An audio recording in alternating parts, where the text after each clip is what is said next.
शहर की फिक्र हवा में घुली हुई थी। बारिश, जो सावन का साथी था, लगातार बरस रहा था और उसमें नायिका के दिल का दर्द दिखाई दे रहा था। दिन उसके लिए बहुत मुश्किल भरा था। काम की डेडलाइन, ट्रैफिक जाम और कभी न खत्म होने वाले काम के फोन कॉल्स ने उसे थका दिया था। अब जैसे ही घड़ी आधी रात के करीब पहुंच रही थी, वह बस अपने घर की शांति चाहती थी। ऑफिस की चमकदार बिल्डिंग से बाहर निकलते ही उसके सामने एक अजीब सा सन्नाटा था। सड़कें, जो आमतौर पर जिंदगी से भरी रहती थीं, अब बारिश से खाली पड़ी थी। गाड़ियों के हॉर्न की आवाज, जो उसके रोज के सफर का हिस्सा थी, आज एक अजीब सी खामोशी में बदल गई थी। उसने कुछ कैब को हाथ दिखाया। उनकी पीली बत्तियां बारिश में धुंधली दिख रही थीं, लेकिन सभी ने मना कर दिया। हर बार मना करने पर उसका धैर्य टूटता गया और वह खुद को असहाय महसूस करने लगी। उसका फोन, जिसकी बैटरी आखिरी उम्मीद की तरह टिमटिमा रही थी, उसमें भी कोई राइड नहीं मिल रही थी। हर ऐप पर सिर्फ माफी और घंटों तक इंतजार करने का समय दिख रहा था। बारिश मानो उसका मजाक उड़ा रही हो, हर पल और तेज होती जा रही थी। जब उसकी उम्मीदें टूटने लगीं, तभी सड़क के उस पार से दो हेडलाइट्स धीरे धीरे उसकी तरफ बढ़ती दिखाई दी। एक ऑटो रिक्शा, जिसका पीला रंग हल्की रोशनी में मुश्किल से दिखाई दे रहा था, उसके सामने आकर रुका। उस पर राहत की लहर दौड़ गई। उसने ड्राइवर का चेहरा देखने की जहमत भी नहीं उठाई, बस ठंड और बढ़ते अंधेरे से बच निकलना चाहती थी। थैंक गॉड, उसने कहा। उसकी आवाज में थकान और राहत दोनों थे और वह जल्दी से अंदर चढ़ गई। जैसे ही ऑटो आगे बढ़ा, उसने ड्राइविंग सीट पर बैठे आदमी को देखा। वह एक बूढ़ा आदमी था, जिसके चेहरे पर झुर्रियां समय और मुश्किलों की कहानी बयान कर रही थी।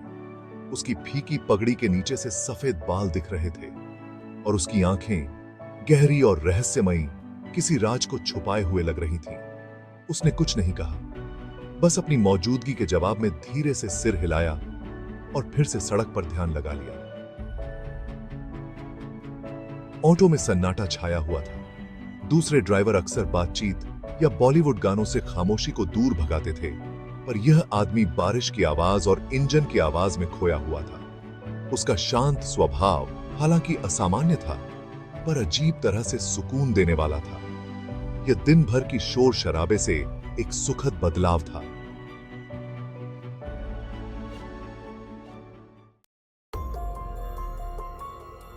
ऑटो एक गहरे गड्ढे से बचने के लिए मुड़ा। उसकी हेडलाइट्स कुछ देर के लिए एक स्ट्रीट साइन पर पड़ी, जो उसे पहचानी नहीं लगी। उत्सुकतावश उसने ड्राइवर की तरफ देखा, लेकिन वह एक पहेली बना हुआ था। उसके चेहरे पर कोई भाव नहीं थे। शॉर्टकट ले रहे हो क्या? उसने धीरे से पूछा।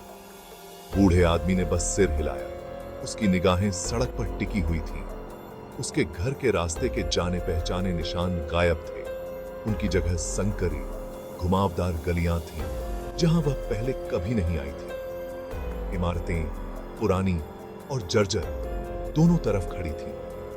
उनके टूटते हुए हिस्से अंधेरे में समा रहे थे। हवा में गीली मिट्टी और किसी धातु जैसी गंध उसके रोंगटे खड़े कर रही थी। उसने अपने अंदर उठ रहे डर को दबाने की कोशिश की।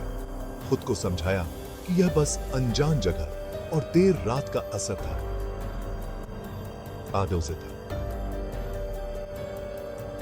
लेकिन जैसे जैसे ऑटो शहर की गहराई में जाता गया, उसके ऊपर एक अजीब सा डर हावी होता गया। सड़कें और भी सुनसान होती गईं। सिर्फ बारिश की बूंदों की आवाज, जब ये सब थी,